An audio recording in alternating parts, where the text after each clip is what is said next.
মধ্যপ্রাচ্যে চলমান সংঘাতে এখন পর্যন্ত প্রাণ গেছে 4 বাংলাদেশের। আরব আমিরাতে ইরানের মিসাইল হামলায় নিহত আহমদ আলীর মরদেহ সকালে দেশে পৌঁছায়। এরপর তা নেওয়া হয় আলীর গ্রামের বাড়ি মৌলভীবাজারের বড়লেখা এলাকায়। এদিকে টাঙ্গাইল ও কিশোরগঞ্জের বাসিন্দা মোশাররফ হোসেন ও বাচ্চু মিয়া সৌদি আরবে মিসাইল হামলায় নিহত হয়েছেন। মৃত্যুর খবর পৌঁছানোর পর থেকেই তাদের বাড়িতে চলছে শোকের মাতম।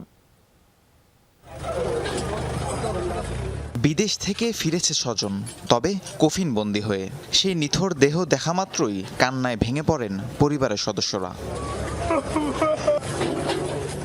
মৌলভীবাজারের আহমদ আলী দীর্ঘদিন ধরেই বসবাস করছিলেন আরব আমিরাতে। শনিবার ইরানের ছোড়া মিসাইল হামলায় গুরুতর আহত হন তিনি। হাসপাতালে চিকিৎসাধীন অবস্থায় মৃত্যুর কোলে ঢলে পড়েন। সকালে তার মরদেহবাহী বিমানটি পৌঁছায় ঢাকা শাহজালাল আন্তর্জাতিক বিমানবন্দরে। এরপর ঢাকা থেকে বিমানযোগে সিলেটে নেওয়া হয় আহমদ আলীর মরদেহ।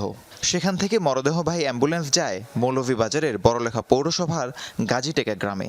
ওসমানী আন্তর্জাতিক বিমানবন্দরে আহমদ আলীর পরিবারের সাথে মরদেহ গ্রহণ করেন প্রবাসী কল্যাণমন্ত্রী।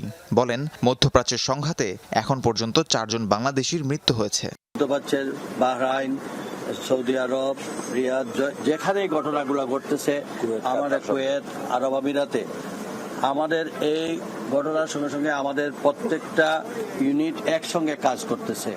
আমরা এই পর্যন্ত যখনই আমরা শুনছি মৃত্যুবরণ হয়েছে, তার সমস্ত প্রসেস করে আমরা লাশ আজকে আমরা এখানে নিয়ে আসছি।